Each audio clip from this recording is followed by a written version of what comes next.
I'm Hannah Oberstar. I'm an ACE certified health coach here at ARMC Wellness Center.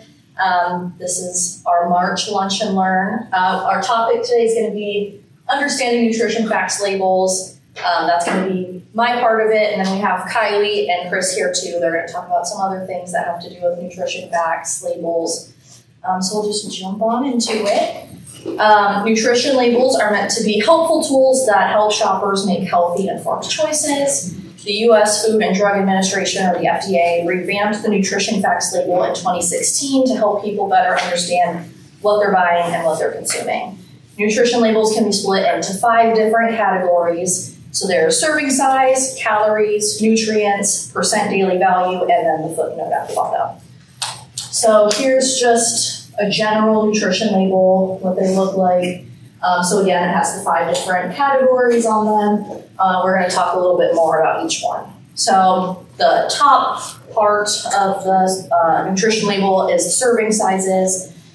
This section is the foundation for determining the number of calories, nutrients, and percent daily value of a specific food. The serving size reflects the amount of food consumers typically eat and drink of this product. Though the serving size isn't a recommendation of how much you should eat, all of the information on calories, fats, nutrients, and more are based on what the nutrition label defines as 1 serving. So to help consumers, some nutrition labels include a row of facts about the contents of the entire package. Then the next section is calories. This section is the most commonly known part of the nutrition label. It's typically written in big, bold print at the top of the label. It's pretty much what everybody looks at if they're looking at a nutrition label. Calories measure energy, so the number of calories that you see on a nutrition label directly reflects the energy available from that specific food or drink. Your body requires calories to function properly, and if you're looking to manage your weight, like losing weight, maintaining weight, or gaining weight, any of that, there must be a balance between the calories consumed and the calories that you use as fuel, which makes this section of the label especially helpful. It's typically recommended to follow a diet of 2,000 calories per day. That's what's considered adequate for most people, but calorie needs vary from person to person depending on age, gender, physical activity level, a whole different number of things. So it's not really a one-size-fits-all sort of thing. The next section is nutrients. So we have the bold letters there are the nutrient itself that you're focusing on. Those are considered like not more important, but just the ones that you kind of need to pay attention to. Information on nutrients can be found in the center section of the nutrition label. The FDA recommends choosing products that are high in dietary fiber, vitamin D, calcium, iron, and potassium. And then you want to limit or avoid products that are high in saturated fat, sodium, and added sugars. So we'll talk a little bit more about fats. Total fats are typically the largest number on the nutrients portion of the nutrition label, but it isn't necessarily the most important piece of information. So you should look at the total fats numbers, but it's also important to look at the saturated fats and the trans fat section underneath.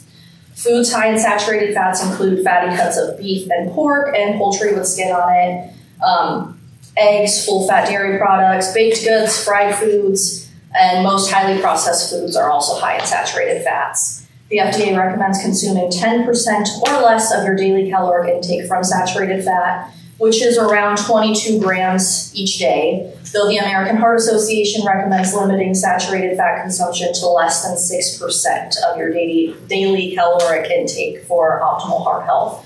So Kylie's actually going to talk a little bit more about what exactly like 22 grams of saturated fat and stuff like that looks like and how you can measure it in your day-to-day life. Trans fats are even worse for your health than saturated fats are, and were actually banned by the FDA in 2018. But there are small amounts that can still be found in certain types of food, and it can occur naturally in food that comes from animals like milk, butter, cheese, and certain types of meat. Regularly consuming trans fats has been shown to raise your LDL cholesterol levels or your not so good cholesterol levels in the blood, which can lead to an increased risk of developing heart disease and other negative health conditions. The newly updated dietary guidelines for Americans does not include any specific recommendations for daily consumption when it comes to trans fats, but based off of all of the scientific research that we have available to us, you should kind of avoid it where you can. The next nutrients we're going to talk about is cholesterol. Cholesterol is a waxy fat-like substance that comes from two sources. Your liver produces it naturally, and then you get it from animal-based food sources. The FDA recommends consuming no more than 6% of your daily caloric intake from cholesterol, which is below 300 milligrams of cholesterol daily on the typical 2,000 calorie per day diet. Sodium is required for your body to function properly. This nutrient is typically overconsumed in the general population, which can contribute to a number of negative health outcomes like hypertension, stroke, and kidney damage. The FDA recommends keeping your sodium intake below 600 milligrams for each of your 3 daily meals and below 200 milligrams for 2 daily snacks. So in total, you should stay below 2,300 milligrams. And then we have carbohydrates or carbs. They're a type of macronutrient that's found in certain foods and drinks and are known to have a good side, also known as dietary fiber, and a not so good side, which are the added sugars.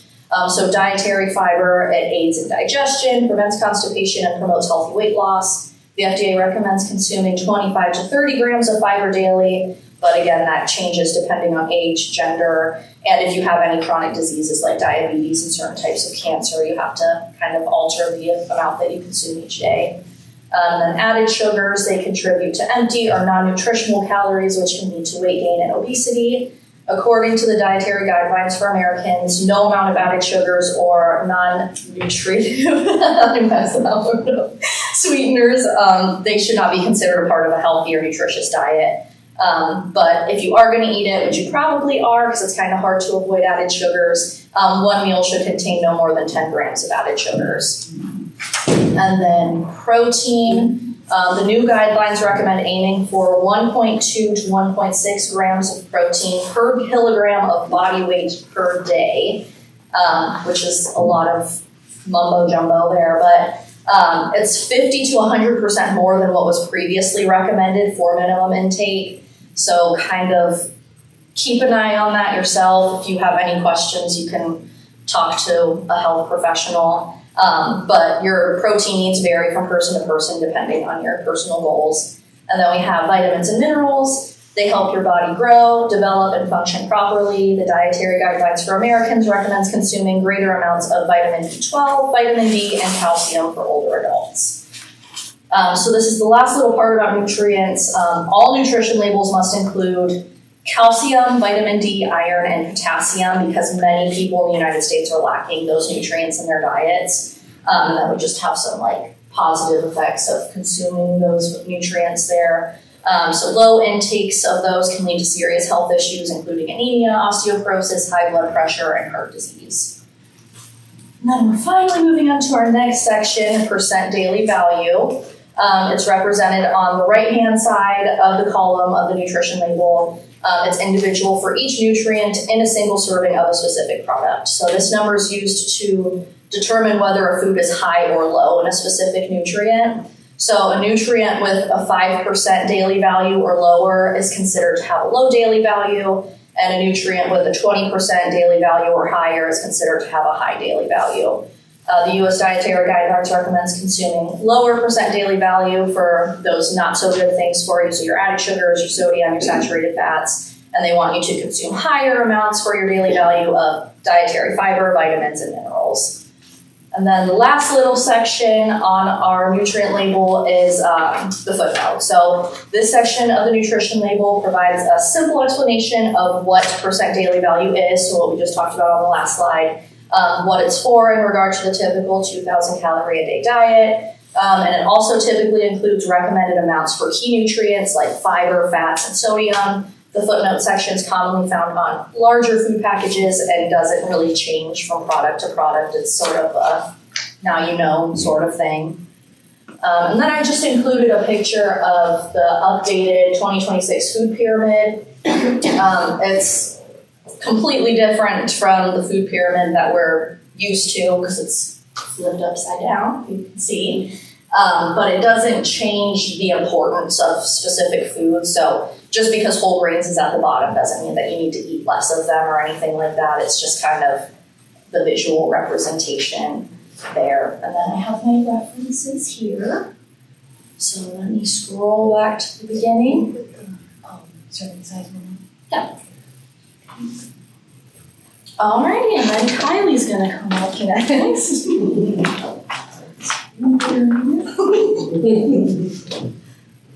Alright, hi everyone, I'm Kylie Burke. I am a fitness specialist and personal trainer here at the Wellness Center. I'm going to be going over serving sizes. We have our kind of visuals up here. No, these aren't the healthiest options, but these are typically what people tend to overeat. So serving size is very important because all the numbers that are on the back, so all the calories, everything that she went through, is based on that serving size. So if you eat double the serving size, you're eating double of everything on that back label. So right up here, we have our bag of chips. On the back, you'll see it has, up on the top, kind of, you can see up there, about 15 chips, but I'm just gonna count 15 chips. So it also recommends 28 grams. That's when our nifty difty little scale comes into play. We have these for sale at the front desk as well. You just turn it on and then you want to switch the unit to grams. So once it gets all powered up, you just switch that over to grams. And you will always want to make sure you zero it out. So once you get your bowl, put it up there, you zero that out so it's not measuring the weight of the bowl. Then you go on the back, we'll use pistachios for example. This is also 28 grams or about 49 pistachios.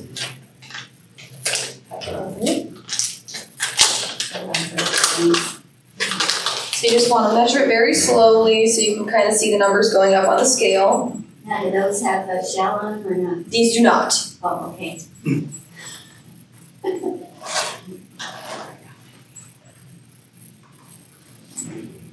Alright, so that is one serving size of the pistachios. Doesn't seem like a lot, so they're very easy to overeat. We also have our cereal here. One serving size is a cup. So cereal is also very easy to overeat along with the milk that you pour into it.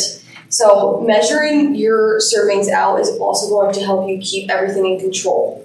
So you're not overeating the bad things or even the good things. Overeating in general is very easy to do. So the scale is very, very helpful in everyday use.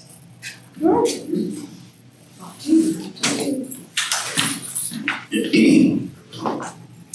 everybody. I'm Chris Pavlick. I'm the RN Wellness Nurse for ARMC.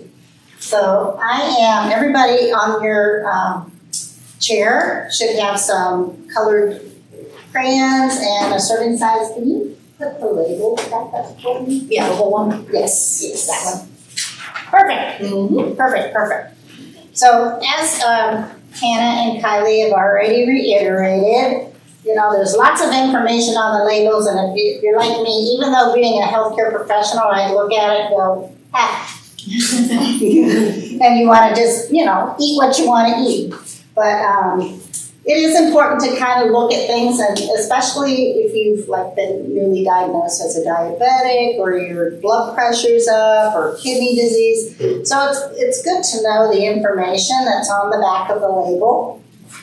So we're going to start with that nutrition label that you guys have on your chair. And I tried to give everybody a red, a yellow, a green, and a blue crayon, or something very similar to that. So do the best you can with what you got. So the first thing we're going to look at is the serving size. And just to reiterate what Kylie said, you notice that it tells you what the serving size is. It also tells you how much is in a container. So for instance, this label, there's 4 servings per container. So, you don't want to sit there and eat all 4 servings, because then you are eating a lot more than just 280 calories. So take your green colored crayon, and I want you to color in the green part, the serving size. All right, and this is just to kind of make you more aware of what you're looking at. All right, so, and those serving sizes are determined by the FDA, the Food and Drug Administration, and it's based on average portions. So, again, like a big box of cereal, a serving size is hard to visualize, so perfect that you use the cereal there. And you know, again, you can use the grams or you can use a measuring cup. I knew, when they newly diagnosed me with diabetes, I couldn't believe how much I was overeating, serving size wise. And I started measuring out my Raisin Bran and my cereal, because I'm a cereal eater. So, you know, when you measure out what you're supposed to have, and like, that's all I get, you know. But also take into consideration that most of the labels, especially on your cereal, it gives you the calories of just the cereal, but it also gives you, when you add your half a cup of milk, 1% milk or 2% milk or things like that. So you got to look at those calories too. So, you know, for a small bag of your favorite snack, it's easier to visualize. It says 2 servings, but if you eat the whole bag, then you doubled your servings. All right? So the next thing we're going to look at is the calories, and I think I kind of already reiterated that. You know, pay attention to the calories per serving. You're not going to color that one in. We're going to just, you know, be aware of it. The next part of the label is the nutrients, and Hannah went over that fairly well. And there, you know, there's nutrients that you want to get more of: the dietary fiber, the vitamin D, and your minerals, your potassium, calcium, and iron. So a lot of the older labels list vitamins A and C, but again, we should try to get 100% of those daily value percentages of all these nutrients on most days of the weeks. So take your red and color in the nutrients part. And that's related to the fiber, vitamins, and minerals. Everybody good? Everybody following me? Okay, perfect. Okay, so those are, ask yourself, you know, you want to make sure that you're asking yourself when you're looking at that, is it nutritious? Is it a good source of fiber? Is it 20% or more of the DV, the daily value? So you want to aim for high in your vitamins, minerals, and your fiber. And then, you know, you just want to make sure that you're paying attention to that. Some of the nutrients that you do want to limit are your fat, cholesterol, and sodium. And so use your yellow colored pencil to color in the information related to your fat, your cholesterol, and your sodium. So instead of, you know, you should have 2 different colors going there. Well, something, it's either gold or, like I said, I didn't have everything, so it's close to it. Just pick a color other than red. All right. Fat, cholesterol, and fat, cholesterol, and sodium. So we should aim to get 5% or less of that of your daily value from these nutrients. And the percentage symbol that you see on each nutrient is in a single serving. Okay. So always want to ask yourself when you're looking at that: is it heart healthy? And you want heart-healthy foods that are low in fat, saturated fat, trans fat, and cholesterol. Okay. Now we're going to look at the daily percentage of daily value. So that last far right column, that's the percentage of each nutrient in a single serving. Take your blue colored crayon and color down that column. That's the blue. You take the blue and you're going to color down this column here. Okay? That's your daily percentage of daily value. Or something very similar. You should have at least something like that. Okay? So you want to consume less of a nutrient such as your saturated fat or your sodium. So you want to choose those foods with a lower percentage of daily value, 5% or less. And you want to increase more of the nutrients such as fiber. So you want to seek foods with a higher percentage of daily value, 20% or more. So that's what you're looking at when you're looking at your percentage of daily value. Okay. So a couple questions for you. Do we want to get more or less value in the yellow zone? Less value. Less value. Good job. Yep. And how about the red zone? More, correct. Good. Some other things to know that, packaged and prepared meats, poultry, canned beans, vegetables, and seafoods are common sources of sodium. So you definitely want to, when you're looking at your foods, and a lot of times your canned goods are higher in sodium because it's used as a preservative. Other foods that have high fat content is mayonnaise, certain salad dressings, soft tub or squeezed, margarine. So look at your labels. You want to find margarines with 0 grams of trans fats, and they are required to be listed on the labels. Yes. Let's say a can of peas, can the sodium be rinsed off of that, or does whatever the product is absorb the salt? I mean, it doesn't hurt to rinse them. I mean, there's still going to be a higher content of sodium in it because it's used as the liquid, the preservative in there. I don't know how much that would decrease it, but it's going to decrease some of it, so. Yes and no on that, okay? All right, and just a couple things that I wanted to reiterate over. Just that, you guys had mentioned the LDL and, your fats and things like that. Your LDL is your low density lipid, and that's your bad cholesterol. That's the cholesterol that builds up the plaque in your vessels. So know your values, when you get your blood work done from your primary care provider. So anything less than 100 is good. 100 to 129 is not bad. But anything greater than 160 to 189 is considered high, and anything above 190 is considered very high.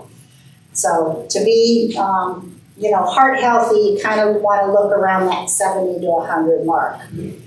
Your HDL, which is your good cholesterol, and that's the helps to clear out and gets rid of the bad cholesterol. So you want that number to be higher. So for males, 40 to 80 is good, and for females, 50 to 80 is good. All right. So it filters out through the liver, and you want it to, you want a high number there. Does the ratio help balance it out? Pardon me? Does the ratio help balance it out? You want your high density lipids to be lower, because it helps it grabs onto that low density lipid, and it helps to filter it out through your level. So that you do want to, that's part of watching what you're eating, is to watch your fats and your cholesterol. Okay. Let's see, and I think that is about it. Does anybody else have any questions for anybody? You were just mentioning the LDL. Yes. You didn't mention total cholesterol. Total cholesterol, you want that less than 200.